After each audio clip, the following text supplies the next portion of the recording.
안녕하세요. 책으로 보는 세상 스타북스 구평석입니다. 국내외 경제에 대한 향후 전망이 매우 어둡게 나오고 있습니다. 이런 위기의 상황에서 고민이 될 수밖에 없는 것이 기업과 경영자들일 텐데요.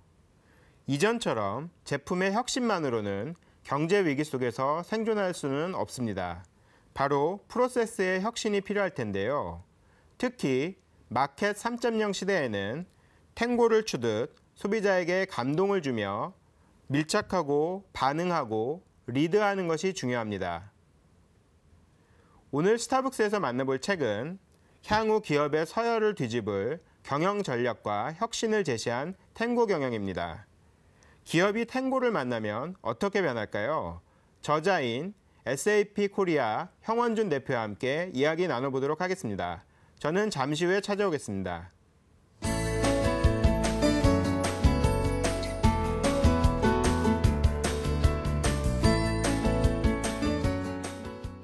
안녕하세요. 스타북스 장혜윤입니다.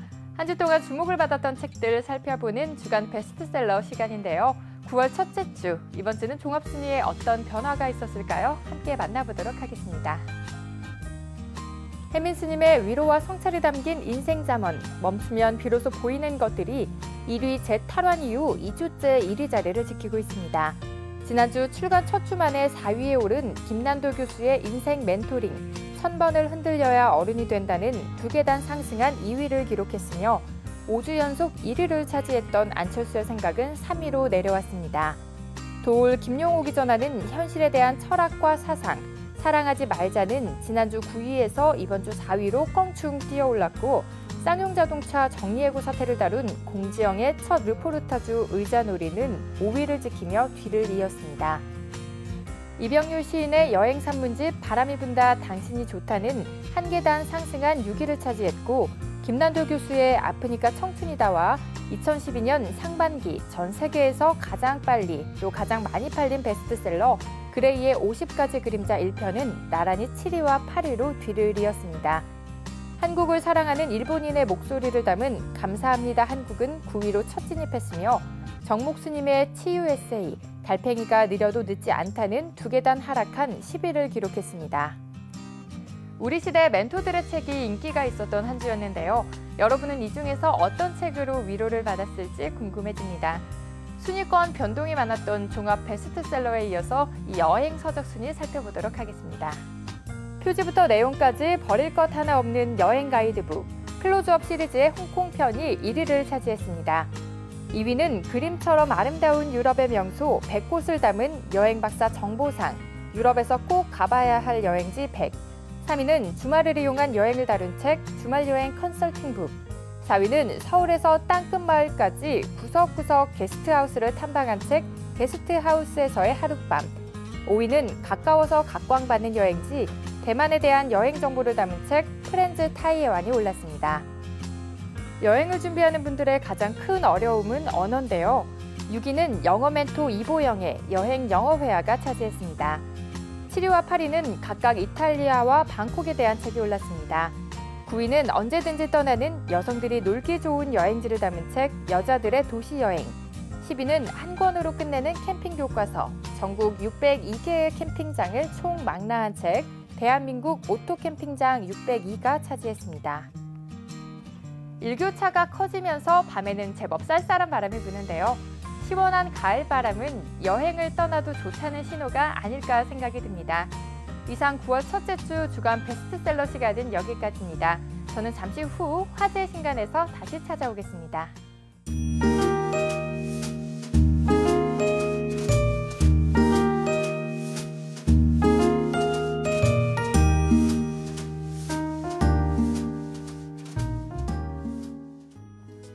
스타북스 오늘의 책은 탱고 경영입니다. 탱고 경영은 기업이 어떻게 현실적으로 프로세스 혁신을 실현할 수 있는지를 안내한 책입니다. 업계 최초로 ERP, 즉 전사적 자원 관리를 도입하며 성공 신화에 일조했던 저자 형원준은 지금 시대에 필요한 변화를 구체적으로 제시합니다. 오늘날의 기업은 마치 탱고를 추듯 고객과 한몸이 되어야 한다고 말하는 저자는 리얼타임과 플랫폼, 감성소통 이 세 가지 키워드를 통해 탱고 경영을 설명합니다. 마켓 3.0 시대 기업들의 혁신 전략을 제시한 탱고 경영의 저자 SAP 코리아 형원준 대표 모셨습니다. 안녕하세요. 반갑습니다. 예, 반갑습니다. 네. 예. 책 제목이 굉장히 특이하고 재밌는데요. 탱고 경영입니다. 제목이. 탱고 경영이 어떤 의미로 지으셨는지요? 그 얼마 전 그 코틀러 박사, 마케팅의 아버지라고 불리우시는 그 코틀러 박사가 마켓 3.0이라는 책을 써가지고 세계적으로 베스트셀러가 경영 분야에서 한참 동안 됐었거든요. 네, 맞습니다. 그 책을 제가 보고 아주 그 명확하게 1.0, 2.0, 3.0 어떤 시장의 변화를 짚어줬는데, 이제 실제 기업이 그러면 그 시장에 어떻게 변화에 대응해야 되는지, 1.0, 2.0 시대에는 이런 기업들이 그 시장에 대응했다. 3.0 시대는 어떻게 해야 될까? 이렇게 던져놓고 어떻게 해야 되는지는 안 쓰셨더라고요. 네. 그래서 저는 그 책을 읽으면서 그 대학을 졸업하고 한 20여 년간 그 1.0부터 3.0까지의 변화를 그 쭉 지켜보고 예. 현장에서 일을 하면서 3.0 시대에는 이렇게 바뀌어야 되겠구나라는 생각을 많이 하고 살았기 때문에 예. 그걸 좀 정리해서 방법을 제시하는 방향으로 책을 써봐야 되겠다. 예. 이렇게 생각을 했었고, 예.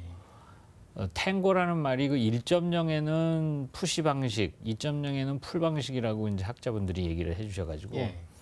그 밀어내기가 많던 푸시 방식, 예. 그리고 소비자 타겟 고객을 맞췄던 풀 방식에 비해서 예. 푸시와 풀을 이 시차 없이 예. 리얼타임으로 이렇게 잘 하면서도 예. 그 코틀러 박사가 얘기하는 가치관에 대해서 그 소비자들하고 기업이 공감을 하고 공명을 하는 수준으로 이렇게 경영을 하는 모습을 그리니까, 이게 탱고 춤출 때 이 눈빛을 마주치면서 그 시차 없이 예. 타이밍도 잘 맞추고 밀착을 해서 1대1 그 반응을 하잖아요. 예, 그렇죠. 그런 모습이 제일 경영 방식으로 비슷하다. 예. 옛날 푸시 방식, 풀 방식보다 훨씬 복잡하죠. 예. 그렇죠. 그 3.0 방식의 경영을 그렇게까지 그 시장 변화에 밀착할 수 있는 회사들은 떼돈을 벌게 된다, 벌고 있다. 예. 그런 관점에서 이제 탱고 경영을 하자, 이렇게 이제 책을 썼습니다. 그렇죠. 예. 그 제목을 이렇게 지으신 거 보면 실제로 탱고나 이런데 조예가 깊으신지도 좀 궁금한데 어떠신가요? 이제 제목을 그렇게 예. 졌으니까 이제 배워야죠. 알겠습니다. 그 탱고 경영을 위해서 ERP는 어떤 역할을 하는지도 궁금한데요. 그러니까 ERP는 3.0 시대에 나온 게 아니고 1.0 시대부터 예. 어떻게 보면 역할을 했죠. 예.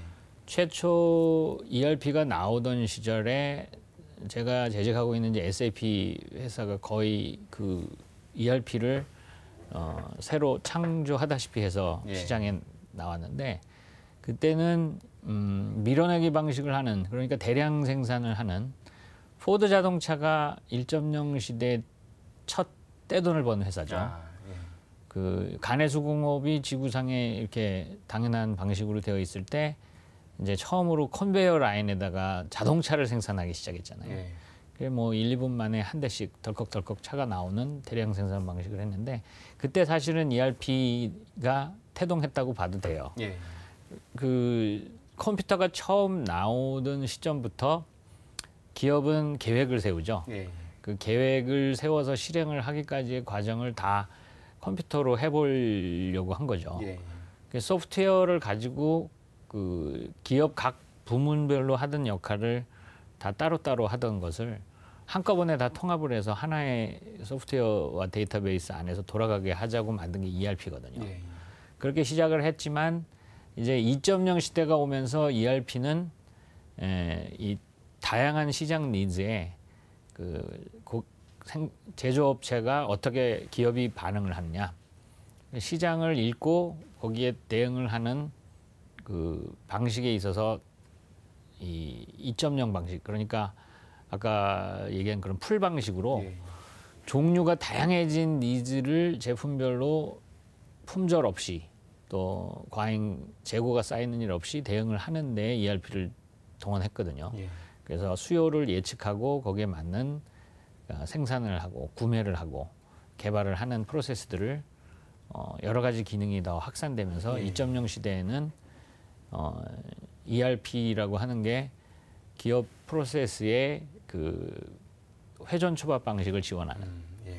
회전 초밥집에 가면은 초밥의 종류를 뭐 수십 가지 이렇게 만들어 놓고 그 가져가는 만큼 다시 주방에서 그렇죠. 채워주죠. 예, 맞습니다. 그러니까 한꺼번에 대량 생산을 해서 메꿔 놓으면은 뭐 계란이 남을지 광어가 남을지 다른 새우가 남을지 이 남고 모자르는 문제가 항상 문제인데 예. 2.0 방식 그러니까 풀 방식에서는 종류별로 정해진 양만큼만 재고를 가져가고 예. 거기에서 가져가는 만큼만 채워 놓으니까 품절도 재고도 과잉으로 가져가지 않게 되는 예. 방식이란 말이에요. 그때 그것을 운영하는 시스템도 전통적인 그 푸시 방식의 ERP에서 이제 풀 방식 ERP로 또 진화를 하죠. 예. 물론 그 풀 방식은 이제 종류도 다양해졌고 제품의 종류, 부품의 종류, 구매하는 프로세스, 또 상품을 개발해서 출시하는 프로세스 이게 다 종류가 늘어나니까 훨씬 복잡해졌죠. 그래서 ERP라는 게 1.0 시대에는 그냥 전산, 자동화였는데 2.0 시대에는 기업의 그 다양한 프로세스를 다 소프트웨어적으로 처리해주는 그 관리 시스템으로서 자리를 잡죠. 근데 이제 3.0 시대로 넘어오면서 ERP는 그런 기본 기능 외에 그 SNS 이런 스마트폰을 이용한 그 정보의 흐름 이게 뭐 중동에서는 이 정치 독재자들 물러나게 할 정도로 그렇죠. 힘이 세졌잖아요. 그 SNS를 가지고 감성을 다 읽어냅니다. 예.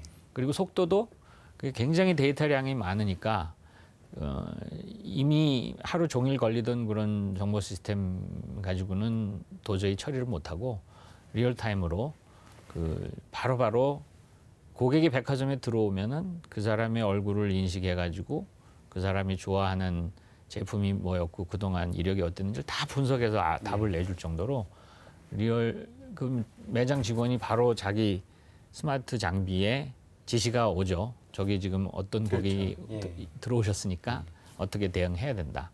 이런 어떤 리얼타임과 감성의 교류와 그것을 또 쉽게 만들어낼 수 있는 임직원들이 자기가 하는 일을 전산실에 요구해서 한 달씩 기다리지 않고 자기 원하는 형태로 조립을 해서 그 레고 블락 다루듯이 자신이 원하는 일 처리를 할 수 있는 시스템을 만드는 그런 환경으로까지 이제 가는 ERP가 이제 3.0이라는 거죠. 그렇군요. 굉장히 흥미진진한 그 이야기들이 나올 것 같은데요. 탱고 경영 키워드로 그 대표님께서 세 가지를 책에 이제 적으셨습니다. 리얼타임, 플랫폼, 그리고 감성 소통 이렇게 세 가지를 적으셨는데요. 첫 번째로 리얼타임 경영이란 무엇인가요?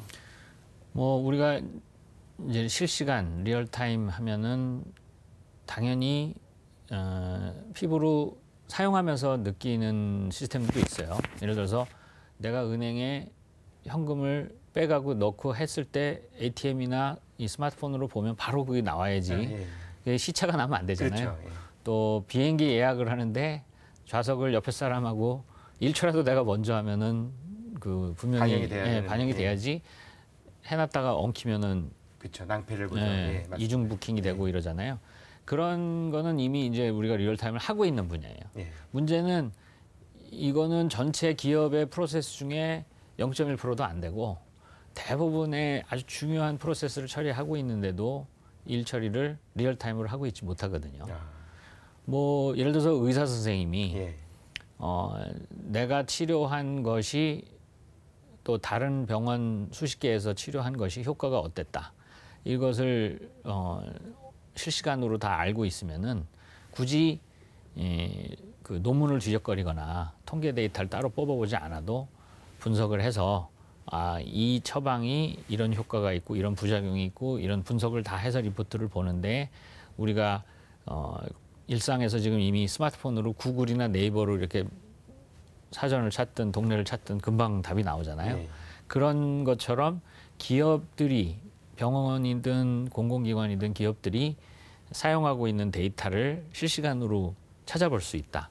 그게 비행기 예약이나 은행 돈 입출금 하듯이 실시간으로 볼 수 있는 경영을 해야 되는 거는 어떻게 보면 오히려 기업 바깥에서 보시는 분들은 당연히 되는 거 아니야 이렇게 생각하실 그렇죠. 거예요. 근데 기업 안에서 보면은 어제 들어온 주문이 실제 판매 사이드에서는 들어왔는데 예.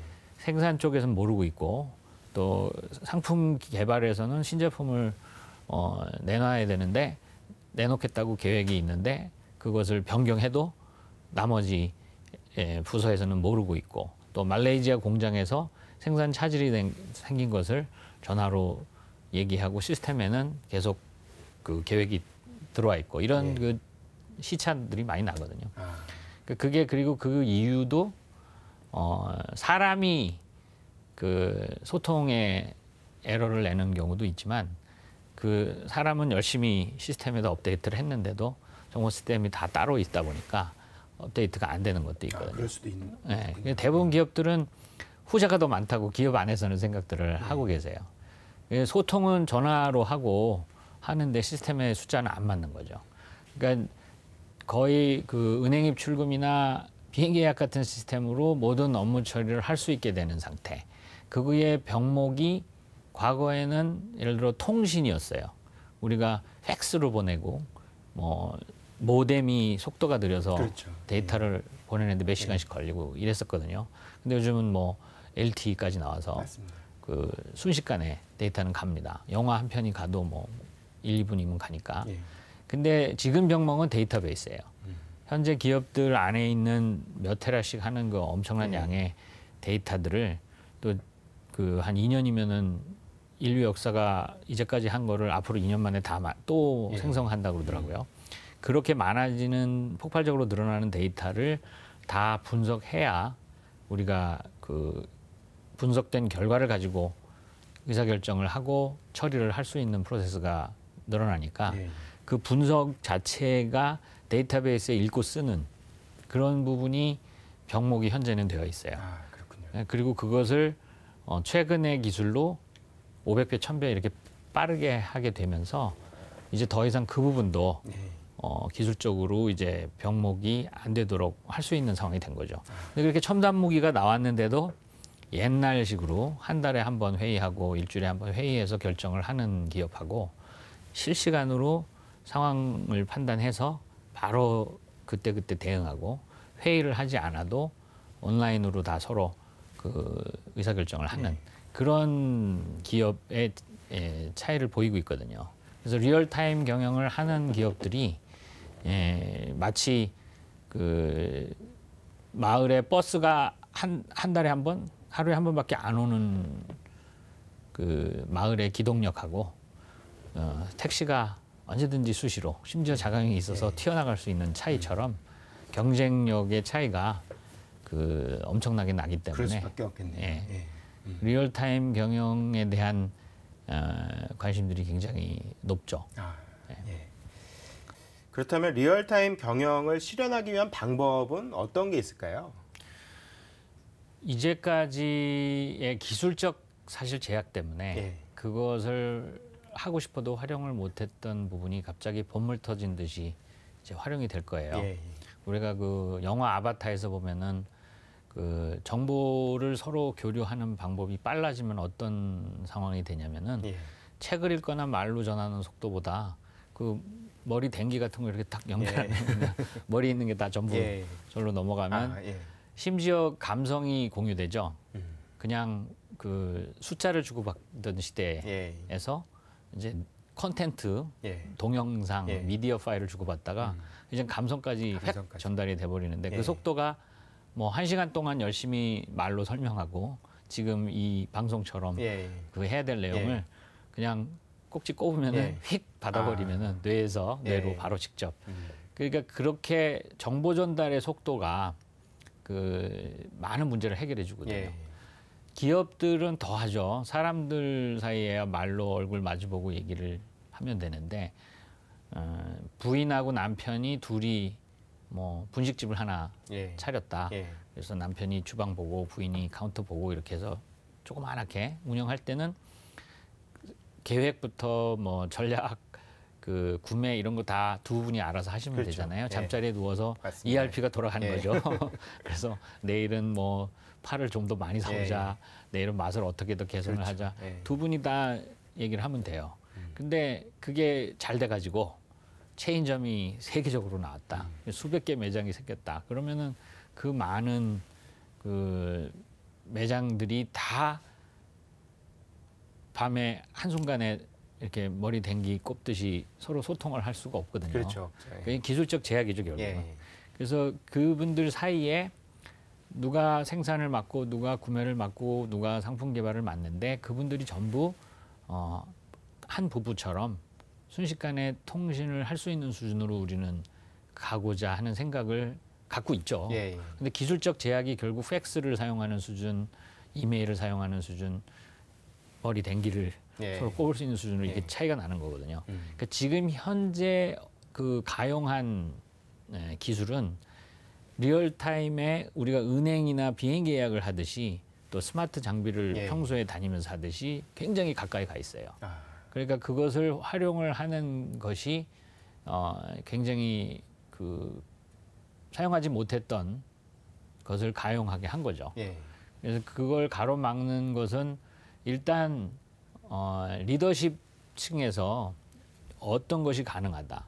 그리고 자기 부하 직원만 데리고 하는 게 아니라 타부서 더 나가서 다른 생태계 안에 파트너들, 고객하고도 직접 리얼타임으로 하겠다는 의지가 첫 번째 필요하고 그렇죠. 예. 그리고 그것을 가능하게 하는 그 기술적 도구들이 있어야 되죠. 예.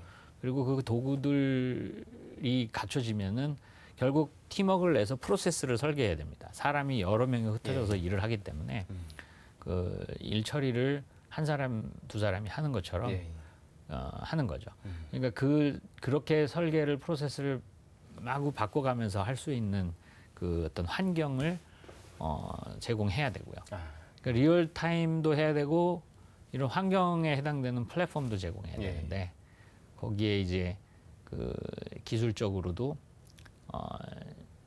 그 여러 가지 이제 우리 스마트 장비 보면은 이제는 동영상이나 그 화면, 사진, 뭐 소리, 장소 이런 것들 다 주고받잖아요. 예, 맞습니다. 그런 게 되면서 그 기존의 기업들이 사용해 오던 그 키펀치 카드를 사용하거나 단색의 모니터를 사용하던 시대에 비하면은 감성도 충분히 기업 안에서 연결할 수 있는 예. 상태가 된 거죠. 아.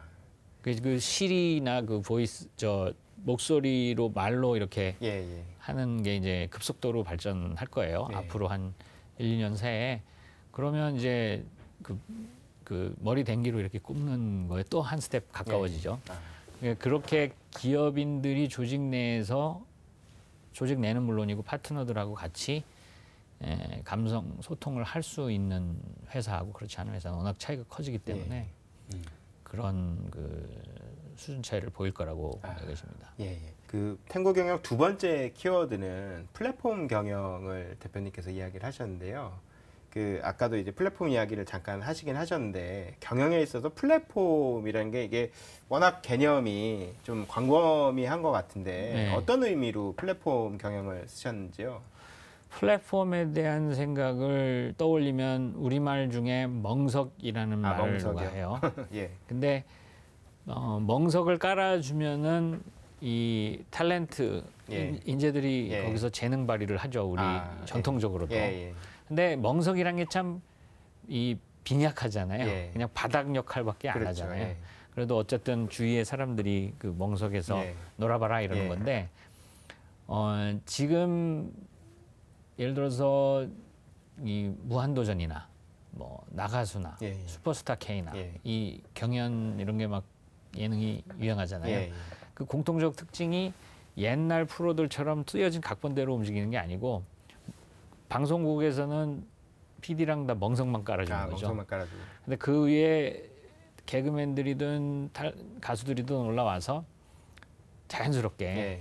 자기들의 어떤 위트와 재능을 마음껏 발휘하는 과정. 예.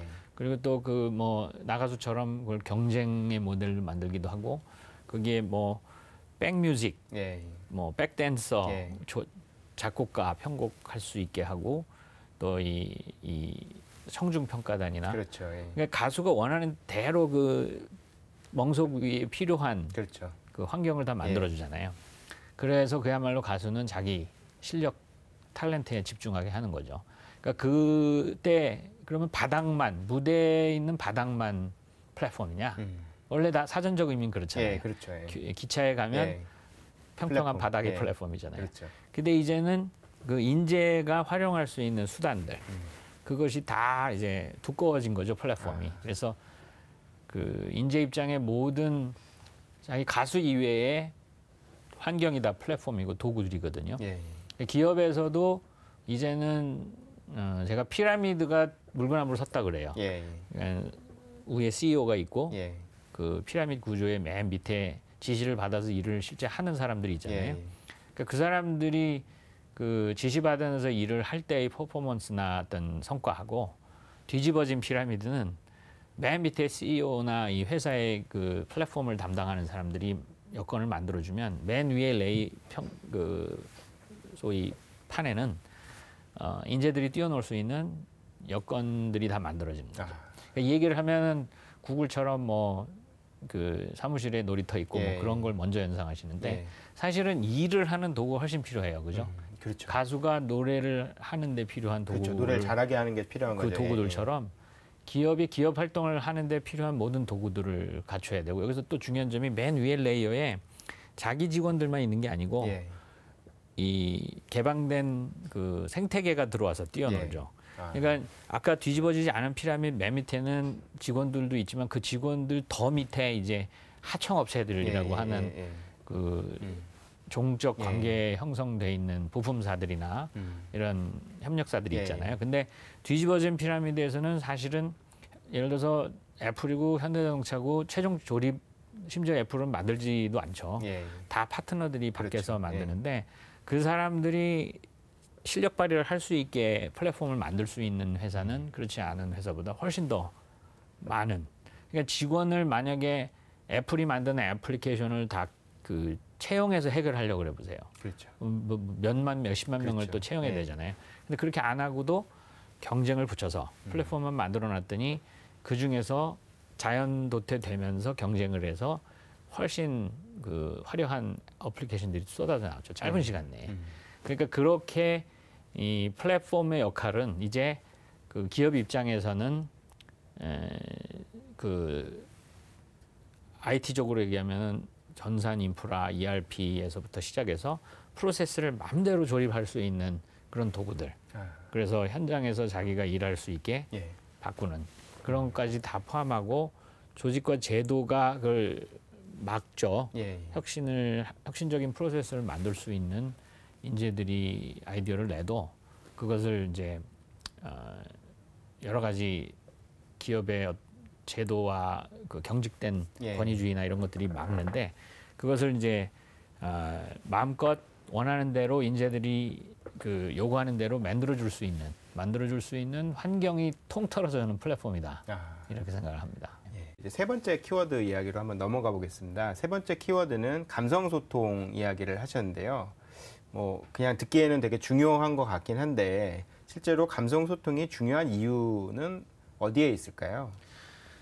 뭐 요즘은 이 언론에서 어느 특정 기업의 사고를 터뜨리는 그 효과보다도 이 SNS 상에서 트위터, 싸이월드, 뭐 페이스북 이런 데서 어느 기업이 이렇다더라 이러면 그게 쫙 퍼져요. 근데 그게 몇 년 전만 해도 감성이라고 하는 거가 인터넷으로는 정보를 받아들일 수가 없었어요. 우리가. 왜냐하면 이게 뭐 과장도 심하고 온 쌍욕을 막 하면서 그 사실과는 다른 허위도 엄청나게 많았거든요. 근데 몇 년 사이에 그게 싹 청소가 됐어요. 그 우리가 왜 그러냐면은 인터넷을 주로 SNS에서 쓰잖아요. 예, 예. 근데 그게 싸이월드든 페이스북이든 다 어떤 특징이 있냐면 이게 네트워크로 얽혀 있죠. 예. 그래서 제가 쓰는 말이 댓글을 심하게 달면 그게 그때 기분으로 이렇게 얘기할 수도 있지만 이 다른 네트워크가 다 보거든요. 예. 그러니까 굉장히 정보를 신뢰 기반으로 언급할 수밖에 없어요. 예. 근데 감성을 어떤 제품이 새로 나왔다. 뭐 정치인 중에 누가 마음에 든다. 이런 얘기를 예전에는 감성을 시스템에 담을 수가 없었는데 예. 요즘은 그 감성이 담긴 문자와 SNS들이 엄청난 양의 유통이 예. 되죠. 맞습니다. 예. 그래서 이제는 기업들이 돈을 TV 광고비에 쓰기보다는 SNS나 이런 데에 어떻게 활용을 할까를 고민할 정도니까. 예. 근데 그렇게 소통되고 있는 감성들이 기업과 소비자들을 훨씬 더 많이 지배하거든요. 그러니까 그 감성을 읽어내는 것부터 그 감성들을 가지고 실제 또 대응을 하는 기업들의 행동도 극히 감성적일 수밖에 없어요. 옛날보다 훨씬 많은 양의 감성 정보를 받고 훨씬 더. 예. 예. 그리고 더 중요한 거는 이제 기업들이 저 어릴 때는 회사 아빠 어디 가셨니 그러면 돈 벌러 회사 가셨어요 네. 그랬거든요. 돈 버는 곳이 예. 회사였고 자기 가치를 실현하는 회사이기보다는 회사는 돈밖에 모르는. 학교 가도 경영학 책에 뭐라고 써 있냐면 기업은 영리 추구. 예. 2차 집단, 1차 집단 하는 구분도 하고. 근데 사실은 이제 현실로 나타나는 것이 예. 직장에 가서 더 많은 세관을 쓰고 있고 자기 상사와 부하 관계, 자기 기업 CEO와 말단 직원 사이에 굉장히 많은 양의 가치관 공유를 하는 모습이에요. 예, 맞습니다. 생활 그게 또 필요하기도 하고요. 필요하기도 하고요. 예. 그러니까 소비자 입장에서도 그 회사의 임직원들이 나한테 주는 제품과 서비스가 어떤 진실을 담고 있느냐. 가치관을 공유하지 못하면은 기업이 도태된다고 이제 뭐 아무 CEO나 붙잡고 물어봐도 그렇게 생각들 하세요. 그러니까 몇 년 사이에 그렇게 바뀐 거거든요. 돈 버는 기업으로부터 존경받는 기업으로 가야 된다. 그러면 존경받으려고 하는 사람들이 물건의 품질만 수량만 가지고 경영을 하면 안 되잖아요. 그러니까 경영 관리를 하는데 전부 소비자들하고 감성 경영을 해야 되죠. 그러니까 백화점의 친절 서비스 이런 수준이 아니고 모든 생산 서비스업에 결국 자기가 제공하고 있는 생산하고 있는 물건이 어떻게 전달되는지. 그러니까 벌써 몇 년 전의 일이지만 도요다가 급발진 사고가 일어나니까 콜센터에서 반응 한번 잘못했다가 나라가 다 뒤집어졌잖아요. 예, 맞습니다. 예. 그러니까 그런 사건들로 시작을 해서 그때 매스컴이 어떻게 다루느냐가 앞서가는 게 아니라 소셜 네트워크가 어떻게 다루느냐가 매스컴을 오히려 리드를 했어요. 그러니까 그런 식의 소통 수단 자체가 이제 투명해진 거죠. 그렇네요. 그러니까 음식점의 주방이 훤히 들여다 보여야 우리가 신뢰를 하고 그쵸. 안심을 하고 먹죠. 말 그대로. 또 ERP를 써야 이 분식 회계 안 하는지 신뢰를 하고 탈세 안 하는지 이런 어떤 거짓말을 안 하는 것에 대한 수단으로 이런 ERP든 뭐 투명 경영이든 주방 유리로 다 보이게 하는 그런 게 쓰였는데 지금은 어떻게 됐냐면은 그 회사의 CEO가 뿐만 아니라 임직원들이 어떤 가치관을 가지고 활동하고 있는지를 굉장히 관심을 갖는 거죠. 그리고 그걸 SNS를 이용해서 소통하고 있는 거죠. 그러면 감성 경영이 3.0 시대에는 어마어마하게 또 중요해지거든요. 그렇죠. 그걸 무시하는 기업들이 한 번씩 휘청거리죠. 심지어 망할 수도 있는 마텔이라는 바비 인형 만드는 장난감 회사 있죠. 거기서는 몇 년 전에 장난감을 생산을 세계 이제 인건비가 싼 중국 같은 데다 막 지어서 했는데 현지 공장에서 도료를 구매하면서 이제 친환경적이지 않은 유해 물질이 들어간 걸 한 거죠. 근데 그걸 이제 전혀 관리적으로도 몰랐단 말이에요. 근데 그 사실이 어떻게 알려졌냐면 이게 유럽 쪽으로 수출이 돼가지고 그거를 입에 가져가서 애들이 이제 사용을 하다가 병원으로 실려가는 사태가 벌어졌어요. 자, 그러면은 그 문책을 하고 뭐 난리가 나겠죠. 그렇죠. 근데 사실은 그게 일거수일투족이 구매할 때 유해 물질이 들어있는지까지 트래킹이 되는 시스템을 하고 있어야 그게 통제가 되지. 그렇죠. 예. 그냥 인건비 싸다고 중국에 예. 생산하고 그러다가 보면은 그런 일을 터뜨리는 거거든요. 그렇죠. 예. 그리고 그때 어떻게 또 대응을 하느냐, 감성적으로 누구에게 책임을 묻고 어떻게 그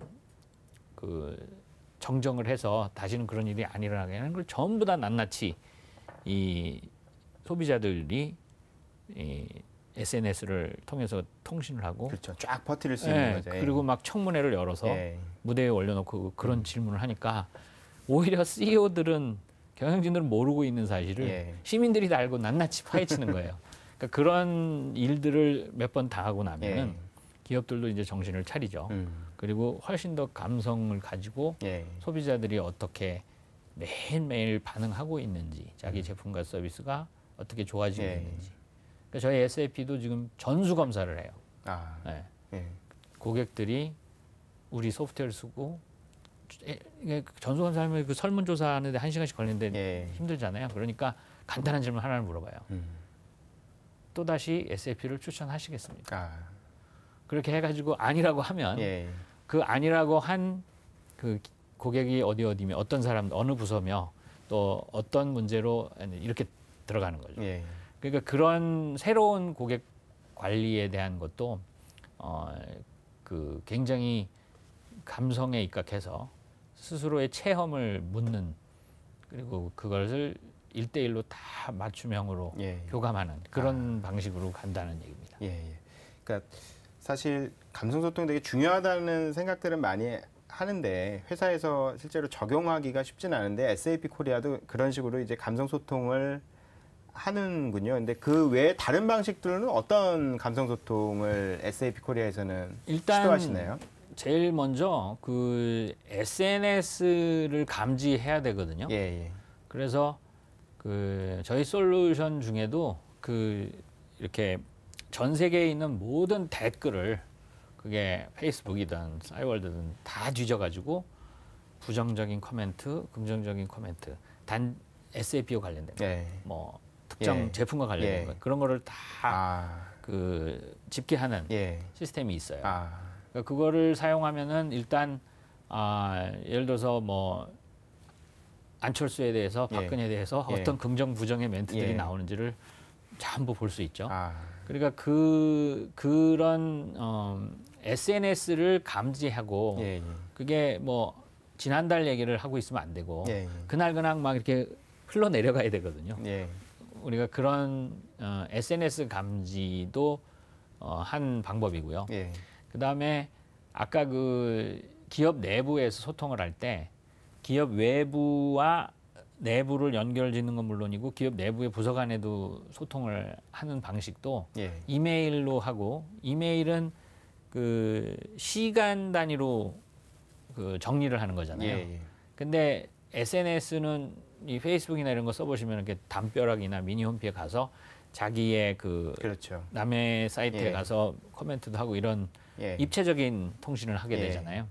그러니까 그런 방식이 SAP 내에서도 그 사용되고 있어요. 예. 그러니까 사내 SNS, 사내 SNS. 또 그걸 콜라보레이션을, 그러니까 협업을 할 수 있는 아까 그 플랫폼 툴들 있잖아요.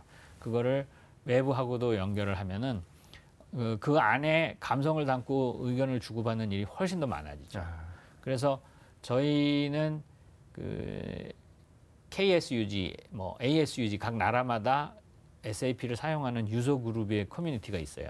그분들이 SNS 방식을 이용해서 소통을 하면서 직접 그 사용자 입장에서 마음에 들든 안 들든 여러 가지 내용들을 주도해가지고 SAP로 하여금 그 경영이나 현장의 제품이 반영하기도 하고, 스스로 그것을 또 커뮤니티로서 신상품을 아이디어를 내고 그 개선을 하는 데도 예. 참여를 하고요. 그러니까 그분들이 굉장히 감성적으로 커뮤니케이션하죠. 아, 그렇군요. 예. SAP가 만든 아이디어나 어떤 정책이나 이런 것들에 대해서 화를 내시기도 하고, 예. 또 훨씬, 근데 그것이 옛날에는 좀 멀리 예. 있었는데 이제는 그 어떤 담장의 구분이 없이 SAP의 내외부에서 그걸 같이 그러네요. 프로세스로 같이 처리를 공유하고 관리도 할 수 있고 예. 예. 그렇게 이제 그 감성 예. 부분에 대한 관심을 갖죠. 아. 그리고 그게 엉켜 있는 것이 감성하고 플랫폼하고 이 리얼타임은 그게 다 뭐 이렇게 저 산발이처럼 예. 그게 돼야 되거든요. 예. 감성이 전달됐는데 이게 뭐 이메일처럼 며칠 뒤에나 그렇죠. 읽어보고 예, 예. 이러면 안 되거든요. 그러면 안 되죠. 그냥 시시각각으로 스마트폰에 막 올리고 예. 들어오고 느낌이 와야 되고 예. 거기에 대해 반응을 하고 그러는 것도. 지금 올림픽 있었지만 벌써 그냥 하루만 지나면 싹 식어버려요. 그죠? 그렇죠. 예. 예. 그거 다 그때 리얼타임으로 감성이 그 흥분도 했다가 예. 또 확 식기도 하는 거죠. 아마 10년 전에는 뉴스 신문지상으로 전달을 받을 때는 그 한참 그렇죠. 걸리고 그랬었죠. 또 예, 한참 맞습니다. 예. 식었는데 예, 예. 이제는 그렇지 않거든요. 그러니까 리얼타임이나 감성이나 또 그거를 이렇게 소통을 그 재조립을 쉽게 할 수 있는 플랫폼은 서로 떼어놓으면 혼자 쓰질 못해요. 예. 그러니까 3.0 경영의 탱고 경영의 핵심이 그래서 그 세 가지가 다 된 회사만 지금 앞서가고 있는 살아남을 거죠. 수 있는. 네. 예, 알겠습니다. 이제 끝으로 마지막 질문이 되겠는데요. 그 한국 기업들이 탱고 경영을 잘 할 수 있을지, 만약에 잘 할 수 있다면 그 이유가 무엇인지 궁금합니다. 우리 한국 기업들이 이 근시일 예. 일제 이후의 그 강점을 보면은 뭐 이구동성으로 속도. 예, 굉장히 스피드하게 경영을 하고 의사결정도 빠르고 그런 부분을 강조하세요. 예. 그러니까 그 부분은 우리 탱고 경영의 첫 번째 요소죠. 예. 굉장히 리얼타임에 헝그리해요. 그렇죠. 예. 예. 우리 기업 총수분들도 만나 뵈면은 제가 이 전 직장에서 중국이나 일본, 호주 CEO들도 많이 만나서 이러는데 그분들은 우리 한국 그 총수들에 비해 반도 안 돼요. 그 속도에 대한 속도. 그 열망이. 예. 그래서 굉장히 빨리 하고 싶어 하고 또 이 의사결정을 하면은 밑에까지 확 전달되는. 그렇죠. 실행이 바로 돼야 되고. 네. 그러니까 한번 정하면 그냥 예. 하라면 하는 예. 거지 질문을 더 예. 묻지 않죠. 그런 그 속도에 대한 예. 문화나 이런 점들이 첫 번째 예. 차별화 요인이고요. 이 감성에 대해서도 예. 그 우리 원래 고조선의 이 교과서에 이렇게 나오잖아요. 홍익인간. 예. 그러니까 저는 건국이념이 예. 내내 해외 기업들을 다녀보면서 그렇게 배타적이지 않은 국민 전체가 어떤 이타적인 철학을 이렇게 국시로 삼고 그것을 기업 활동에도 배어 있다고 저는 생각이 돼요. 아. 그러니까 기업인들이 밖에 나가서 현지인들하고 섞여서 하는 거를 보면은 글로벌 어느 기업보다도 배타적이지가 않아요. 아, 그런가요? 굉장히 예. 현지를 배려하고 그러니까 색안경을 끼고 보면 저거 돈 벌려고 저렇게 예, 하는 거지 예. 하실 수도 있지만 제가 보기에는 우리 한국 그 관리자들이나 경영인들은 현지에 가면 훨씬 더 감성적으로 현지인들하고 부둥켜 안고 예. 경영을 하세요. 그래 뭐 사스가 터졌을 때 한국 예. 기업들은 도망가지 철수하지 않더라 않았죠. 예, 뭐 맞습니다. 이런 민담부터 시작해서 현지인들하고 섞이는 수준이 예.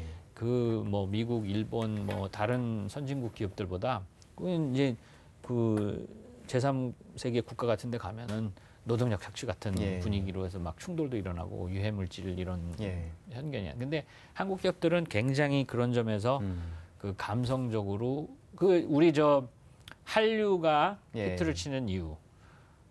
우리나라의 그 드라마들이 다른 나라에 가면 노래들이 다른 나라에 가면 먹히는 이유가 예. 뭔가 하고도 굉장히 비슷한 이유예요. 대장금의 스토리를 보면은 로맨스도 있지만 예.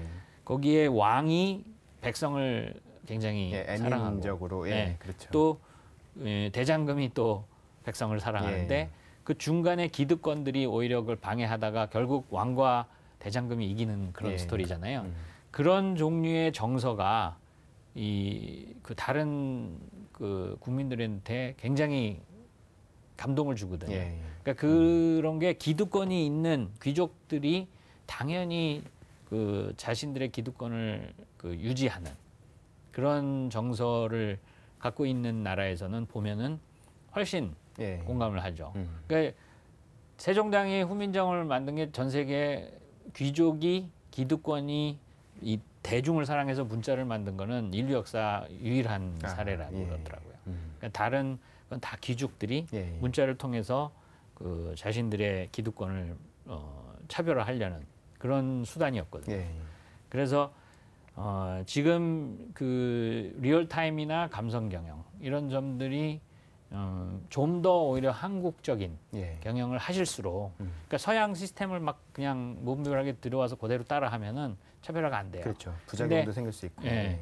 근데 우리들 그 구수한 이 인간적인 그런 경영들이 예. 좀 더 이타적인 관점에서 그러니까 돈만 생각하고 쪼고 챙기는 것만 예. 하지 않는 그런 서구식 경영이 아니라 실질적으로 현지 사회와 그 직원들은 물론 고객들을 이렇게 배려할 줄 아는 정서들이 훨씬 강한 거가 제가 현장에서 느끼는 예. 그런 점이고요. 아. 그리고 세 번째 플랫폼도 예. 그 나가수 제가 아까 예를 들었지만 예. 전형적인 우리 그 플랫폼에 의해서 히트친 예. 예능 프로들이거든요. 그러니까 그렇게 멍석을 깔아주고 플랫폼 관리하는 일이 우리 정서에는 우리나라 기업들이 되게 이렇게 생각해요. 신세대들이 예. 외국 기업에 가면 구글 가면 놀이터도 있고 뭐 위아래도 없고 막 또 자유로움하고 근데 그거는 어떻게 보면 우리나라의 군대식 문화나 예. 이 그 일제 때부터 내려진 군국주의적인 그 컬처가 36년간 지배를 했는데 안 생겼겠어요. 그렇죠. 예. 그리고 또 전쟁을 치렀잖아요. 예. 그러고 나니까 굉장히 3년씩 군대 가가지고 예. 그 심한 예. 그 군대식 컬처, 그렇죠. 그러니까 이렇게 바로선 피라미드 예. 컬처를 몸에 배인 건 사실이에요. 근데 그거는 대한민국 역사 5,000년 중에 최근 100년도 안 되는 사이에 예. 일어난 일이거든요. 예. 그러니까 나머지는 그 훨씬 더 감성적이고 멍석 깔아주고 이런 플랫폼적인 예. 마당극 같은 예. 거 즐기는 그런 문화였기 때문에 예. 한국 기업들이 실제로 제가 보니까 이 멍석 깔기도 잘하고 예. 또 깔아주면 그 위에 인재들도 잘해요. 그러니까 어떻게 보면 제가 탱고 경영이라는 책을 쓰게 된 것도 예. 관점 자체가 극히 한국적인 거죠. 예. 그래서 ERP나 이런 그 독일식, 서구식 이 논리와 체계를 가지고 시스템으로 하는 것을 이제 3.0 시대에는 이제 그 좀 더 이 감성에 대한 또 이런 그 배려와 존경받는 기업이 될 수 있는 그런 쪽으로 이게 전 세계가 시프트하고 있기 때문에 예. 이 패러다임이 옮겨가고 있기 때문에 한국식 그 새로운 패러다임이 훨씬 더 호소력이 있고 예. 그 공감대가 있는 것 같아요. 아. 그게 딱 하나가 이제 언어가 예.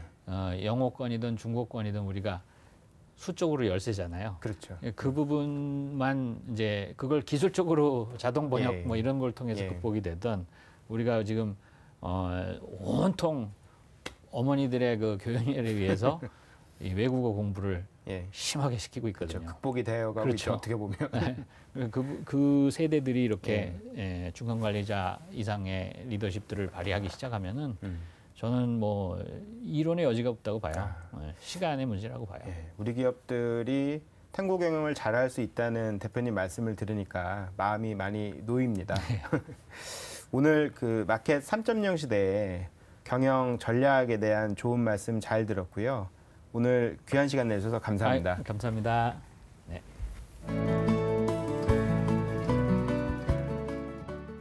화제를 모으고 있는 책들 소개해드리는 화제 신간 시간입니다. 이번 한 주도 많은 신간들이 쏟아져 나왔는데요. 오늘도 화제 신간을 통해서 좋은 책들 만나보시기 바랍니다. 오늘 첫 번째로 만나볼 책은 2012년 개정법령 내용을 담은 퇴직연금 이해와 활용입니다. 이 책은 특정 전문가를 위한 이론적인 접근이 아닌 퇴직연금 시장에 참여하는 다양한 이들에게 실질적인 도움을 주는 안내서입니다.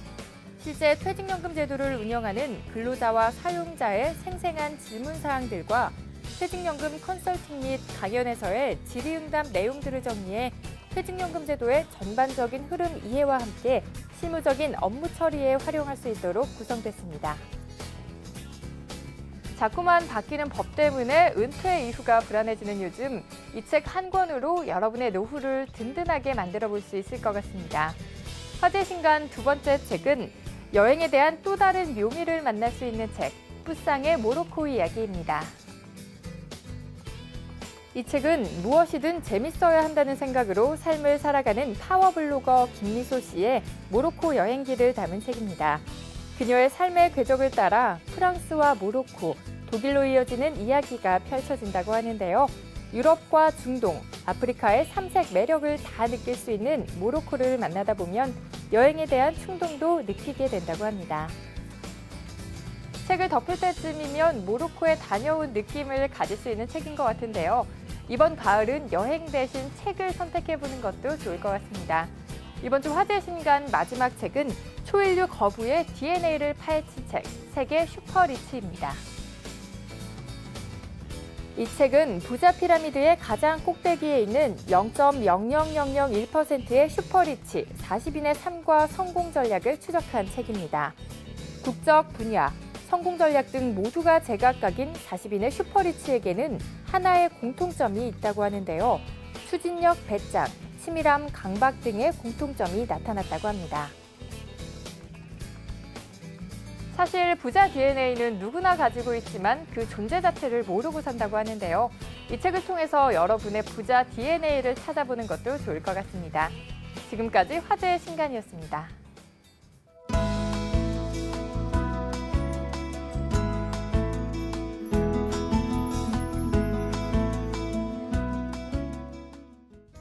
숨어있는 보석 같은 책을 찾아내 다시 조명해보는 책의 재발견 시간입니다. 오늘은 경제학자의 인문학 서재와 거대한 침체 두 권의 책을 만나볼 텐데요. 먼저 인문학에서 읽어나는 경제의 흐름을 담은 책, 경제학자의 인문학 서재입니다. 경제학자의 인문학 서재는 역사, 문학, 철학 등 인간의 삶을 반영하는 인문학에 숨겨진 다양하고 재미있는 경제 원리를 밝혀낸 책입니다. 경제학자의 프레임으로 인문학을 해석한 이 책은 단군 신화, 해리포터 등 다양한 인문학적 소재들을 바탕으로 경제 용어와 원리들을 설명합니다. 북카피를 보겠습니다. 그들은 어떻게 인문학에서 경제를 읽어내는가? 인문고전을 읽는 경제학자의 색다른 프레임을 훔쳐본다. 이 책은 생각보다 오래전부터 우리의 삶 속에 경제 원리가 숨어 있음을 밝혀내고 있는데요. 경제학이 책 속에만 있는 것이 아니라 일상생활 속에 속해 있음을 보여주고 있습니다. 오늘 책의 재발견 두 번째로 만나볼 책은 미국의 경제 위기와 저성장 국면을 다룬 책, 거대한 침체입니다. 거대한 침체는 과거의 미국이 어떻게 번영할 수 있었는지, 그리고 지금의 미국이 다시 번영하기 위해서는 무엇을 해야 할지에 대해 미국 최고의 인기 경제학자 타일러 코헨이 날카롭게 분석해놓은 책입니다. 이 책은 실제보다 부유하다고 생각하는 사람들에게 오늘날 경제 현실을 정확히 인식시켜주고 있습니다. 또한 앞으로 다가올 경제 침체를 극복하기 위해서 우리가 무엇에 초점을 맞춰야 하는지 그 방향을 제시해주고 있습니다. 북카피를 보겠습니다. 고성장에 대한 기대와 착각 속에서 시작된 미국의 경제 위기. 고성장 시대의 환상은 깨졌다. 저성장 시대를 준비하라. 책 표지의 강렬한 그림은 사과들을 쉽게 따먹을 수 있었던 고성장 시대의 종말을 예고하는 것처럼 보이는데요. 하지만 저성장 시대라도 어딘가에는 사과가 열려 있을 것입니다. 이제는 사과가 있는 곳에 정확히 초점을 맞춰야 할 때입니다. 오늘 책의 재발견은 여기까지입니다.